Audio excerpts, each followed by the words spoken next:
Buenos días, hermanos. Dios les bendiga a todos. O les siga bendiciendo mejor. Les siga bendiciendo, ¿verdad? Porque Él nos bendice continuamente, ¿verdad? Así es.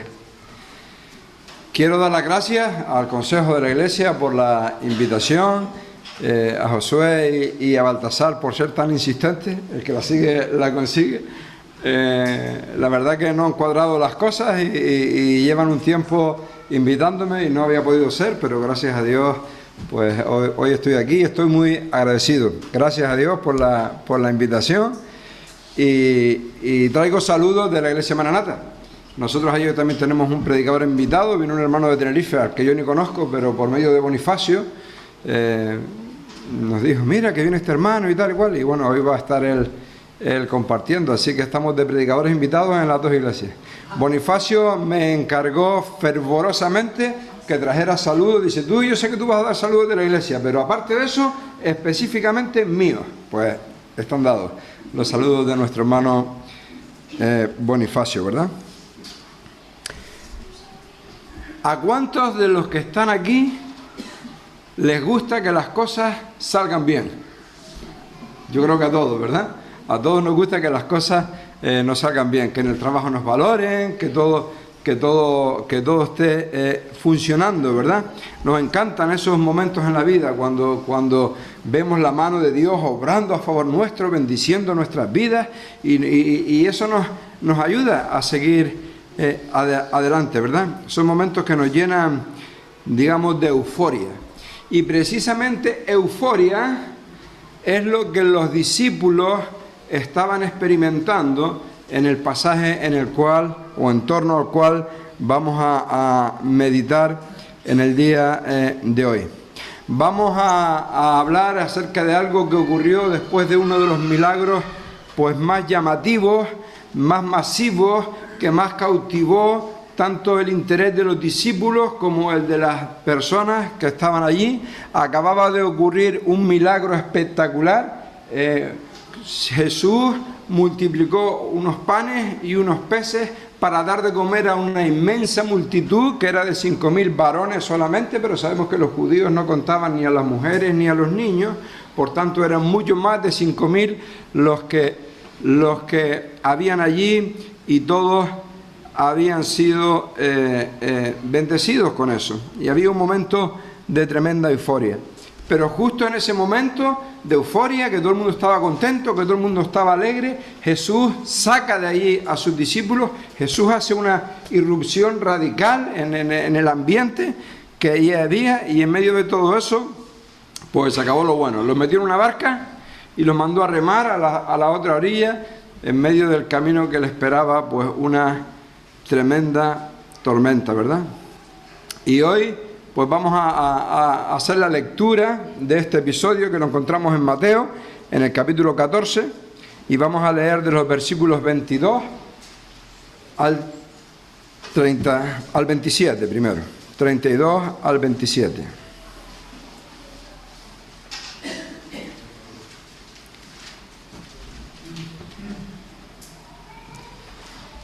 Si ya lo tenemos, nos dice así. Enseguida, Jesús hizo a sus discípulos entrar en la barca e ir delante de él a la otra ribera, entre tanto que él despedía a la multitud.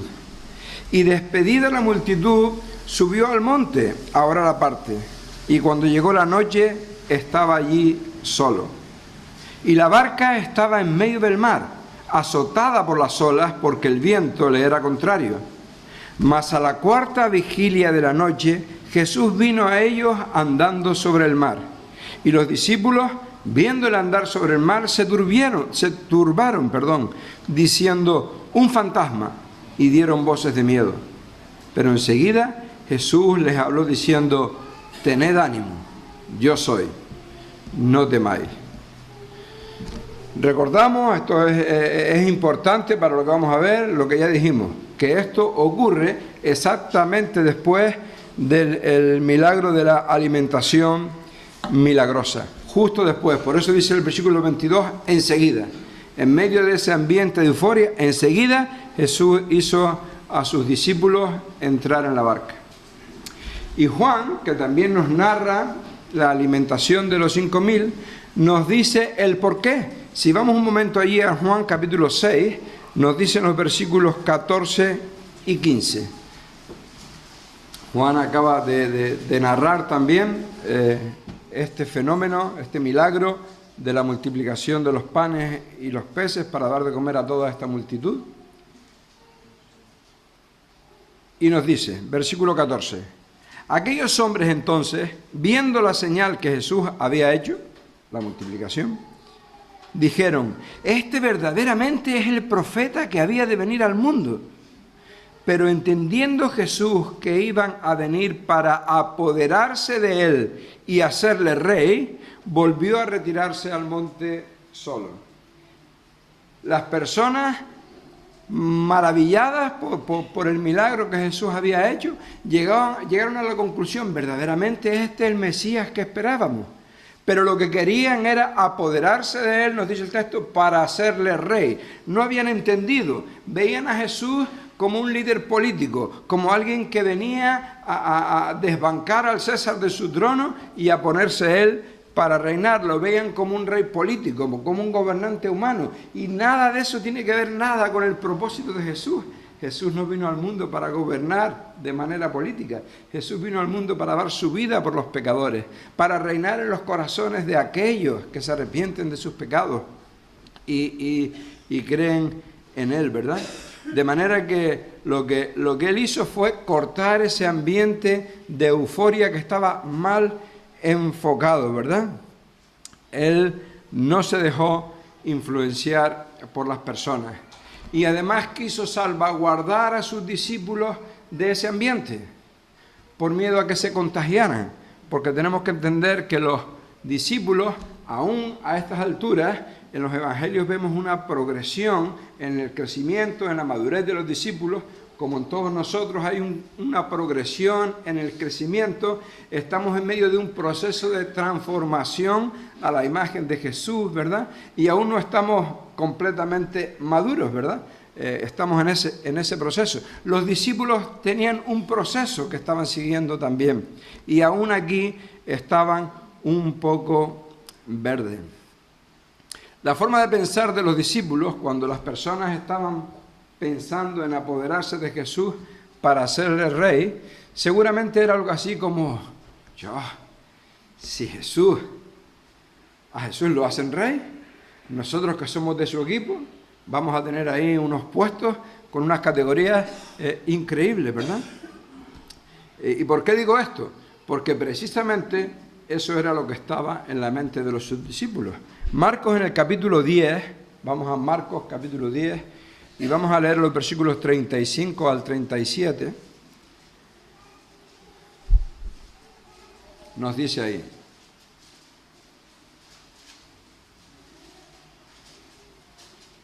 Nos cuenta algo importante. Marcos 10, versículo 35. Dice, entonces Jacobo y Juan, hijos de Zebedeo, se le acercaron, esto es a Jesús, diciendo, Maestro, querríamos que nos hagas lo que te pidiéramos. Él les dijo, ¿qué queréis que os haga? Ellos le dijeron, concédenos que en tu gloria nos sentemos el uno a tu derecha y el otro a tu izquierda. Lo que querían era puesto. Nosotros queremos un sitio de privilegio en tu reino. Eso era lo que ellos querían en su inmadurez. Todavía no habían entendido cabalmente, ¿no? Y nos dice el versículo 41, si seguimos ahí en Marcos 10, dice, cuando lo oyeron los 10, dos de ellos, Jacobo y Juan, fueron a hablar, los otros 10 no, pero dice, cuando lo oyeron los 10, comenzaron a enojarse contra Jacobo y contra Juan. Ellos se enfadaron. Caramba, ¿cómo te atreves a pedir eso? Pero no se enfadaron por lo que habían pedido, se enfadaron porque se adelantaron a ellos que también querían lo mismo. ¿Y por qué digo eso? Pues porque el versículo siguiente, versículo 42, nos dice, mas Jesús, llamándolos, les dijo. ¿A quiénes llamó Jesús y les dijo esto? A todos, a los 12, a los 2, Jacobo y Juan, pero también a los 10 que se enfadaron. Les dijo a todos, Sabéis que los que son tenidos por gobernantes de las naciones se enseñorean de ellas, y sus grandes ejercen sobre ellas potestad. Pero no será así entre vosotros, sino el que quiera hacerse grande entre vosotros será vuestro servidor, y el que de vosotros quiera ser primero será siervo de todos, porque el Hijo del Hombre no vino para ser servido, sino para servir, y para dar su vida en rescate por muchos. Jesús aclaró las cosas no con los dos, no con Jacobo y Juan, sino con los 10. Sin duda Jesús, que conocía los corazones, sabía que los 10 también estaban buscando puestos. Aún ellos no estaban en ese punto de madurez que deberían estar y aún miraban mucho por las cosas terrenales. Entonces, como Jesús sabía lo que sus discípulos estaban comentando y era consciente de la tremenda influencia que el gentío podía tener sobre ellos, quiso cortar para sacarlos de allí. Entonces Jesús hizo este corte, sacó a los discípulos de allí y los metió en la barca, pues para 3 cosas. De cara a la multitud, quería desaparecer para que la multitud se calmara, para que bajara ese nivel de euforia, porque lo que la multitud quería no estaba en los planes de Jesús, no era lo que Jesús quería, y él quería cortar ese sentimiento desenfocado de la voluntad de Dios que ellos estaban teniendo. Esto de cara a la multitud. De cara a los discípulos, él quería también que dejaran de recibir esa influencia de la multitud. Porque la multitud te influencia, te afecta. Yo recuerdo, quizás tenga que pedir perdón por ello. A mí no me gusta el fútbol. Yo creo que soy el único hombre que conozco que no le gusta el fútbol. Pues lo reconozco, no me gusta el fútbol. Pero una vez fui al estadio, porque los jóvenes de la iglesia querían, bueno, pues fuimos todos al estadio. Y qué euforia se vive en el estadio. Y cuando el equipo marca un gol, ¡guau! Todo el mundo. Y cuando yo estoy ahí me veo, ¡guau! Y yo digo, pero si a mí no me gusta el fútbol, ¿por qué estoy yo así? La euforia del grupo que me influía, ¿no? Y los discípulos estaban siendo influenciados por esa euforia de la gente y Jesús cortó para que eso no les siguiera influyendo, ¿verdad? Estar en esa multitud enfervorizada por el milagro que habían vivido estaba perjudicando el enfoque de los discípulos y él lo sacó de allí, ¿verdad? Es como lo que hace la policía cuando hay una manifestación y la cosa empieza a ponerse mal y agresiva y tal. Dispersan para romper ese efecto retroalimentador, ¿verdad? Que las masas traen, ¿verdad? Entonces Jesús lo que hizo fue sacarlos de ahí. De ellos, fíjate que la palabra que se traduce como los hizo entrar en la barca, en algunas traducciones de ellos se traduce como los obligó a entrar en la barca. Porque no fue una cosa de, oye, ¿qué les parece? Vámonos, ¿qué tal? No, fue, venga, vamos. Fue una cosa forzada para sacarlos de allí y mandarlos al lago. ¿Cómo no? Quería enseñarles algunas lecciones y por eso lo sacó de allí, salvo que nadie contaba con la tormenta. Nadie excepto Jesús. ¿Me explico? Las tormentas en el mar de Galilea son muy frecuentes. El mar de Galilea tenía una situación geográfica muy particular. Primero está 200 metros por debajo del nivel del mar, lo que le da una ubicación como de embudo, ¿no? Por otro lado, ahora no, cambio climático, todo eso pues está afectando. Pero en aquel tiempo las nieves en el Monte Hermón eran perennes y por allí bajaban corrientes de aire muy frías, enfriadas por la nieve, que chocaban con las otras corrientes de aire que venían del desierto. Y eso, con el efecto embudo, al chocar esos dos climas diferentes, hacía que las tormentas en el mar de Galilea fueran tormentas fuertes y tormentas terribles. De manera que por lo que sabemos de Jesús, podemos pensar que aquí ocurría una de dos cosas. Si esta tormenta era una tormenta casual, una tormenta de tantas, Jesús que es el Dios omnisciente, sabía que allí iba a producirse una tormenta. Y aún así mandó a sus discípulos a subirse al lago, a subirse a la barca, y cruzar el lago hacia la tormenta. La otra opción es que Jesús, el Dios omnipotente también, el Dios que una vez anterior, en el capítulo 8 de este mismo Evangelio de Mateo, se levantó en una tormenta porque estaba durmiendo en la barca y le mandó a callar poderosamente al viento y al mar. Y el mar se aquietó de su furor y el viento dejó de soplar. Porque Jesús, el Dios Todopoderoso, controla aún los elementos. De manera que o Jesús, el Dios omnisciente, sabía que iba a haber una tormenta y mandó a sus discípulos a la tormenta, aún sabiéndolo, o Jesús provocó milagrosamente una tormenta con su poder sobrenatural para los discípulos que estaban allí. Jesús no quería el mal de sus discípulos, Jesús quería el bien.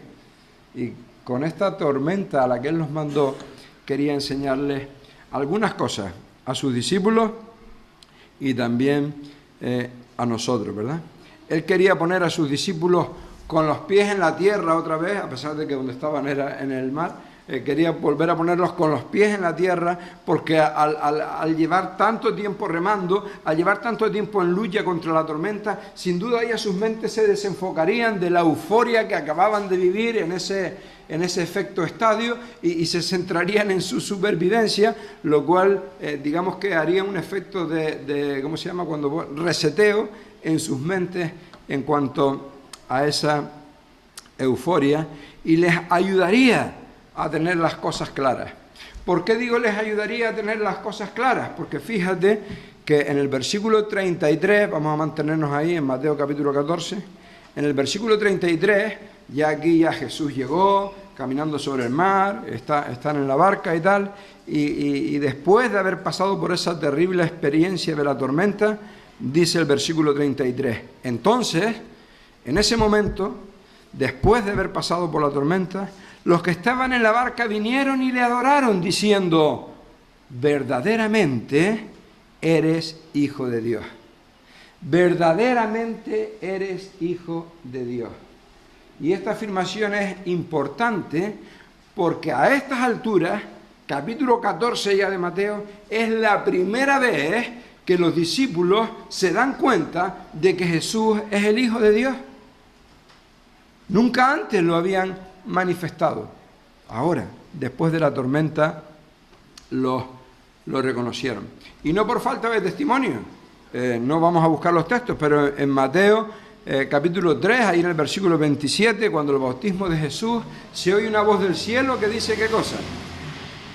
Este es mi Hijo amado, en quien tengo contentamiento, ¿verdad? Dios mismo desde los cielos había hablado y dado testimonio de que Jesús era su Hijo. Un poquito más adelante, en el capítulo 8, cuando en el episodio de Gadara, Jesús llegó, y dice, cuando llegó a la orilla, a la tierra de los Gadarenos, vinieron a su encuentro dos endemoniados que salían de los sepulcros, feroces en gran manera, tanto que nadie podía pasar por aquel camino, y clamaron diciendo, ¿qué tienes con nosotros, Jesús, Hijo de Dios? ¿Has venido para atormentarnos antes de tiempo? O sea, Dios el Padre había dado testimonio de que Jesús es Hijo de Dios. Los mismos demonios habían manifestado que Jesús es Hijo de Dios, pero los propios discípulos aún no se habían dado cuenta. En el episodio de la tormenta anterior, en el capítulo 8 de Mateo, cuando Jesús mandó a callar el viento y el mar y a quietarse, ellos, dice el texto, que se asombraron diciendo, ¿quién es este? Que aún el viento y el mar le obedecen. ¿Ya está? No pensaron, con razón el viento y el mar se paró porque Jesús es el Hijo de... No, ¿y este quién es? Este poder. Habían dejado todo, le habían seguido, pero aún no tenían una comprensión total, una comprensión adecuada de quién era Jesús. Y Jesús permitió que pasaran por esa tormenta, porque justo después de la tormenta dijeron, verdaderamente, ¿qué cosa? Eres el Hijo de Dios. Qué aumento en la comprensión, ¿verdad? Luego, por lo que hemos dicho, podemos concluir que esta tormenta, como todas las tormentas que Dios permite, tienen un propósito. Hemos visto cuál era en los discípulos de Jesús, ¿verdad? Todas las tormentas que Dios permite en tu vida, igual que la permitió con los discípulos, tienen un propósito. Dice, volvemos al versículo 22, enseguida Jesús hizo a sus discípulos entrar en la barca e ir delante de él a la otra ribera, entre tanto que él despedía la multitud. Jesús mandó a sus discípulos a subir a la barca y cruzar a la otra orilla. Fue iniciativa de Jesús, no fue iniciativa de los discípulos. Jesús mandó, los discípulos obedecieron. Estaban en obediencia. Sin embargo, bajo la perspectiva de la mentalidad de los discípulos, caramba, estamos obedeciendo a Dios y ahora nos vemos metidos en medio de una tormenta que puede acabar con nuestras vidas, ¿verdad? No siempre cuando estamos haciendo la voluntad de Dios, las cosas nos van a ir bien. Muchas veces Dios, a pesar de que estemos obedeciendo, a pesar de que estemos haciendo su voluntad, pues permite que haya ciertas tormentas o nos mete incluso en ciertas tormentas porque Él quiere hacer un trabajo con nosotros, ¿verdad? Hay cosas que no se aprenden en una predicación de domingo por la mañana. Hay cosas que no puedes aprender en un estudio bíblico, ni siquiera en tus tiempos de oración. Hay cosas que los discípulos no pudieron aprender ni siquiera en sus clases particulares de vida cristiana andando con Jesús mismo. Jesús era consciente de que hay cosas a las que solo puedes llegar a comprender en una tormenta. Y por eso es que Dios permitió esa tormenta. Y por eso es que Dios permite muchas veces tormentas en nuestra vida. A pesar de que lo que a nosotros nos gustaría, como dijimos al principio, es que todo salga bien, ¿verdad? Que todo salga conforme a nuestros planes. Pero hay cosas, necesitamos las tormentas para crecer espiritualmente, para madurar. Y todos los que estamos aquí nos podemos dividir en 3 categorías de discípulos. Los que hemos pasado por tormentas, los que van a pasar por tormentas, porque si no estás en una tormenta, tranquilo, llegará, vas a pasar por ella, y los que ya han pasado, y los que están pasando por una tormenta en este momento. Y también nosotros tenemos que aprender lecciones de esas tormentas en las que estamos. La primera lección es que no estarás solo nunca. La primera no es la segunda. La primera es que habrá tormentas porque son necesarias y porque forman parte del plan de Dios para nuestro crecimiento, para nuestro desarrollo y para que tengamos una mejor comprensión de quién es Él. La segunda nos da más tranquilidad porque es que no estaremos solos nunca, aunque nos lo pueda parecer. ¿Te acuerdas quiénes subieron a la barca? Se queda de retroalimentación. Yo pregunto, contesta, participamos todos. ¿Te acuerdas quiénes subieron a la barca? Los discípulos. ¿Jesús? Jesús se quedó. Jesús no subió a la barca. Los subió a ellos y los mandó al lago solos. De manera que cuando llegó la tormenta, los discípulos estaban allí solos. Al menos esa era su percepción, ¿verdad? Y si leemos este episodio, en Marcos nos dice que al venir la noche la barca estaba en medio del mar y él, Jesús, en tierra, viéndoles remar con gran fatiga. Nos dice Marcos 6, 47 y 48. Al venir la noche estaba en medio del mar y él solo en tierra, viéndoles remar con gran fatiga. Jesús nos dijo, Mateo antes, que subió al monte a orar solo. Por la perspectiva que Jesús tenía desde el monte, los discípulos no podían ver a Jesús, Pero Jesús en el monte estaba viendo a sus discípulos. Jesús no les había abandonado.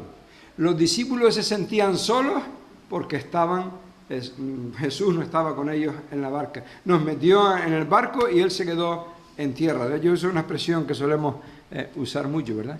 Pero lo cierto es que Jesús estaba interesado, estaba preocupado por ellos y estaba observando y supervisando todo lo que estaba ocurriendo. ¿Para qué? Para en el momento adecuado Él intervenir, como cuando leemos la historia vemos que así fue. Jesús subió al monte a orar, nos decía Mateo, y estaba mirando a los discípulos. Podemos estar seguros de que al menos uno de los motivos de oración de Jesús eran los discípulos. Que Dios los fortaleciera ante lo que les esperaba, ante la tormenta que estaba por venir, ¿verdad? Porque Jesús no nos mete en tormentas para luego dejarnos a nuestra propia suerte, sino que Él intercede por nosotros. He aquí estoy con vosotros todos los días, le dijo a sus discípulos en Mateo 28. Jesús permite que pasemos por tormentas, no quita las tormentas de nuestra vida, pero en medio de ellas podemos estar seguros de que Él está pendiente. Él está en alto, mirándonos a nosotros en medio de nuestras tormentas. Y además está orando, intercediendo.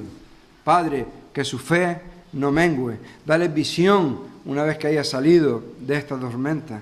Padre, que la prueba sirva para purificarle, como el oro es purificado en el fuego del crisol. Esa era la actitud de Jesús.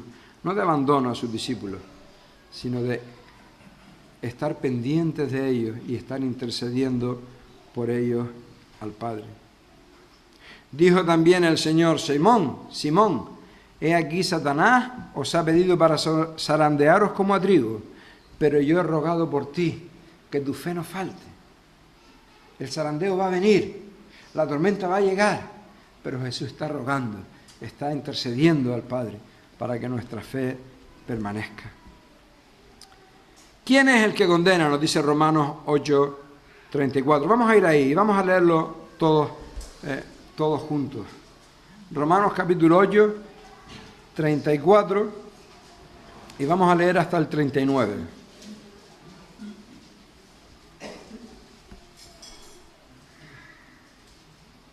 Si lo tenemos, dice: ¿quién es el que condenará? Cristo es el que murió, mas aún el que también resucitó, el que además está sentado a la diestra de Dios, el que también, dilo tú, intercede por nosotros. Él está a la diestra intercediendo por nosotros. Por tanto, podemos concluir lo siguiente. Vamos a leerlo todos juntos. ¿Quién nos separará del amor de Cristo? ¿Tribulación o angustia o persecución o hambre o desnudez o peligro o espada? Como está escrito: por causa de ti somos muertos todo el tiempo, somos contados como ovejas de matadero. Antes, en todas estas cosas, somos más que vencedores por medio de aquel que nos amó. Por lo cual estoy seguro de que ni la muerte, cada vez va bajando cada vez son menos los que siguen leyendo, cada vez va bajando vamos a leerlo todo. Por lo cual estoy seguro de que ni la muerte, ni la vida, ni ángeles, ni principados, ni potestades, ni lo presente ni lo porvenir, ni lo alto ni lo profundo, ni ninguna otra cosa creada, tormentas incluidas, te podrán separar a ti, me podrán separar a mí, ¿de qué? Del amor de Dios en Cristo Jesús, Señor nuestro. Cómo nos alivia, cómo nos gusta saber que cuando estamos en medio de la tormenta, están orando por nosotros. Pero qué gran diferencia cuando además sabemos que aquel que está intercediendo por nosotros es el mismo Jesús, que está allí a la diestra del Padre, ¿verdad? Y dice el versículo 24 de Mateo que la barca estaba en medio del mar, dice, azotada por las olas, porque el viento le era contrario. Y otra vez Marcos nos ayuda a entender en su lectura paralela, dice que Jesús les vio remar, dice, con gran fatiga. Estaban ya extenuados. Toda la noche remando, viene la tormenta, mayor esfuerzo y ya estaban extenuados, con gran fatiga. Seguían allí donde Dios les había mandado, seguían allí obedeciendo a Jesús, pero cada vez las cosas se ponían peor. Ellos no eran conscientes de que el tema estaba controlado por aquel que controla todo, pero la realidad es que así era. Muchas veces nos podemos sentir nosotros también así, como el hierro cuando está en el yunque. Y el ¿cómo se llama? El yunquero, ¿no? El herrero lo pone en la fragua y lo calienta al rojo vivo y lo pone sobre el yunco y ¡pam! Y otro martillazo, y otro martillazo. Si el hierro pudiera, se quejaría, dijera, ¡basta! ¡Más no! Pero es ese proceso del yunque el que convierte un trozo de hierro inútil en una herramienta útil para el herrero. Y por eso Dios muchas veces nos pone en la forja, nos pone en el yunque, nos permite pasar por tormentas, porque está haciendo de nosotros herramientas útiles para su gloria. ¿Durante cuánto tiempo nos toca sufrir? Él lo sabe. Versículo 25. Mas a la cuarta vigilia de la noche vino Jesús a ellos andando sobre el mar. A la cuarta, sabemos que los judíos dividían la noche en vigilias de 3 horas cada una. Según nuestra manera de contar el tiempo, Jesús vino a ellos andando sobre el mar entre las 4 y las 6 de la mañana. Hombre, después de estar toda la noche remando, después de estar toda la noche luchando contra una tormenta. Sin duda, si le preguntáramos a los discípulos, dirían, hombre, Jesús ya podía haber venido en la primera vigilia o en la segunda, ¿no? ¿Por qué Jesús se esperó hasta la cuarta? No sabemos, pero el tiempo de Dios es perfecto. Y si Dios permitió que estuviesen las 3 vigilias anteriores sumidos en ese lago, según su percepción, solas, para luego verse también en medio de una tormenta, sin duda es lo que Él necesitaba. Ya había agotamiento físico y mental por el esfuerzo sobrehumano que ellos estaban haciendo, solo para comprobar que no podían salir de esa tormenta. Ese es el punto. Por eso Jesús esperó. Jesús esperó porque quería que ellos entendieran que ya no podían, que aquello les sobrepasaba, que necesitaban una intervención sobrenatural de Dios, porque si no, ya iban a perecer. Y en ese momento es cuando Jesús obra, es cuando Jesús aparece andando sobre el mar. Él conoce los tiempos y su tiempo es perfecto para ti y para mí. Igual que los discípulos, nosotros cuando estamos en medio de la tormenta, en medio de la prueba, Señor, obra ya. Yo he pasado algunas etapas de pruebas que para mí han sido muy duras. Y lo tengo fresco en la mente. Decirle, Señor, pero no vas a hacer nada. Señor, no vas a hacer nada. Luego tuve que ponerme de rodillas y pedirle perdón al Señor porque entendí que su tiempo era el perfecto, en ver cómo Él obró luego en su momento adecuado, ¿verdad? Ahí es donde el Señor les quería, en el punto en que se dieron cuenta de que ya no podían salir por sí mismos, ¿verdad? Dios no te ha abandonado en medio de tu tormenta. No estás solo en medio de tu tormenta. Jesús está viéndote, está orando, intercediendo por ti para que tu fe no decaiga hasta que sea el momento adecuado en el que Él obrar de una forma milagrosa, como vemos que fue que Él obró. Esta confianza le lleva a Isaías a decir en el capítulo 41, no temas, porque yo estoy contigo. No desmayes, porque yo soy tu Dios que te esfuerzo. Siempre te ayudaré, no de vez en cuando, no cuando me parezca. Siempre te ayudaré. Siempre te sustentaré con la diestra de mi justicia. Nuestra parte es solo resistir en fe cuando estemos en medio de esa tormenta, buscando de Él hasta que sea el momento adecuado. ¿Cuántos aquí han hecho un queque alguna vez? ¿Un queque? ¿No lo has hecho nunca? Te voy a decir un secreto. Cuando tú hagas un queque y lo metas en el horno, no puedes abrir la puerta del horno hasta que la cocción esté completa. Porque si abres el horno antes de tiempo, ese cambio en las corrientes de aire que produce, el queque se hunde, se va al piso. Y el queque estará allí en el horno. Suponte que yo soy queque y estoy allí a... ¿Cuánto cocinas tú tus queques? ¿180, 220? ¿Qué calor hace aquí? Todavía no me saca. Todavía no me saca. ¿Pero por qué no me saca ya? ¿Por qué no lo saca ya?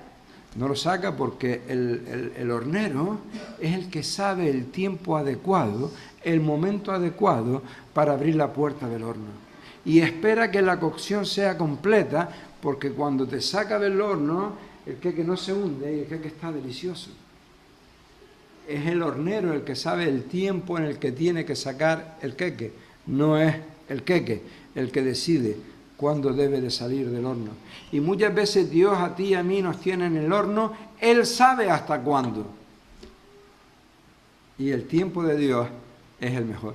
Por eso hemos de orar siempre para que Dios nos fortalezca, para resistir en esos tiempos de horno, en esos tiempos de tormenta, como queramos. Pero podemos estar esperando en medio de esas tormentas tranquilos, porque podemos tener la seguridad de que Dios, el Dios Todopoderoso, viene en nuestro auxilio. Versículos 25 al 27. Mas a la cuarta vigilia de la noche, Jesús vino a ellos andando sobre el mar. Jesús no calmó la tormenta desde lejos, caminó sobre la tormenta, sobre el mar furioso, ¿verdad? Lo que para los discípulos era una amenaza de muerte, esas olas tan grandes, para Jesús era aquello sobre lo cual Él pisaba. Dios Todopoderoso. Qué bonito, ¿verdad? Qué bonito. Los discípulos, viéndole andar sobre el mar, se turbaron, diciendo, un fantasma, y dieron voces de miedo. Pero enseguida Jesús les calmó, diciendo, tened ánimo, yo soy, no temáis. Ellos se asustaron al ver. Hay quien dice, yo he intentado ver si eso es así o no, pero no he podido. Hay quien dice que había una leyenda entre los pescadores de la época que cuando venía una tormenta iban a morir, antes de morir veían el fantasma del lago y por eso se asustaron cuando estaban en medio de la tormenta y vieron aparecer a Jesús y creyeron que era el fantasma, ¿no? No sé si eso es cierto o no, pero lo cierto es que ellos se asustaron mucho, pero Jesús los calmó. Tened ánimo, yo soy. No dijo soy Jesús, dijo yo soy. Las mismas palabras con que el Dios Todopoderoso se presentó a Moisés. Unas palabras que para un judío tenían un significado tremendo. Yo soy el que soy. Yo soy el fin de la existencia en sí misma. Yo soy el que creó todas las cosas. Yo soy el Dios Todopoderoso. Confiad en mí. Por eso los discípulos cayeron. Oh, verdaderamente, este es el Hijo de Dios, ¿verdad? Qué gran realidad podemos disfrutar nosotros. Así que para concluir, no quiero ser pesado, no podemos evitar pasar por tormentas porque son parte del plan de Dios para nuestras vidas, porque Dios tiene un propósito para cada uno de nosotros en medio de la tormenta, pero podemos pasar por esas tormentas tranquilos porque la palabra de Dios nos da la absoluta seguridad de que Jesús está con nosotros. Él lo prometió, estar con nosotros todos los días. Dios puso su Espíritu Santo dentro de nosotros desde el mismo día en que nos arrepentimos de nuestros pecados y creímos el Evangelio, de manera que Dios mismo está no solo con nosotros, sino además en nosotros, dándonos la capacidad y la fortaleza necesaria para seguir adelante en medio de esa tormenta hasta el momento en que Él decida poner fin, porque Él es el soberano. Él decide cuándo empieza, pero también decide cuánto dura y cuándo terminará, ¿verdad? Y Él siempre nos auxilia. ¿Quién es este?, dijeron en su primera tormenta.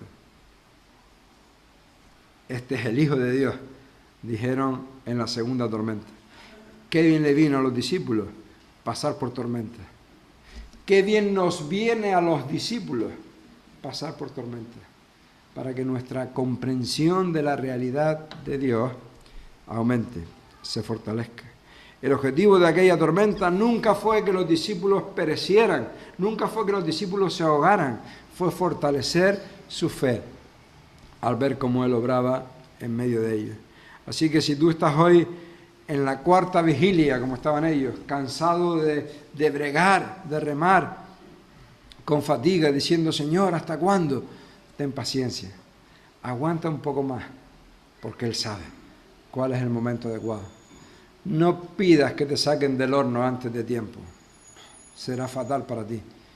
Pide capacidad para poder resistir hasta que sea el momento adecuado, que Él sabe cuál es, ¿verdad? Así que vamos a inclinar nuestro rostro y vamos a tener una oración al Señor. Amado Señor y Padre, hoy nos acercamos a tu presencia con corazones agradecidos, oh Dios.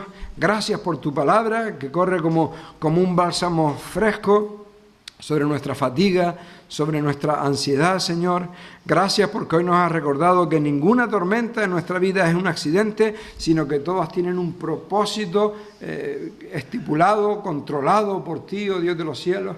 Ayúdanos, Padre, a en medio de nuestras tormentas mantener nuestra mirada puesta en ti, mantener nuestra confianza en que tú estás al control de todo, Señor, que tú conoces los tiempos y que tú sabes los propósitos para cada cosa y que tu obra sea hecha en nosotros. Ayúdanos a crecer, ayúdanos a madurar, ayúdanos a tener un claro concepto de quién eres, de lo que eres y de cuál es tu plan para la humanidad, Señor. Ayúdanos a que no seamos como aquellos discípulos que tenían delirios de grandeza, que tenían deseos de poder, que nuestro delirio y nuestro deseo sea servirte a ti, oh Dios de los cielos, al Dios Todopoderoso.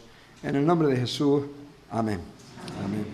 Que Dios nos ayude a poner en práctica su palabra en nuestras vidas.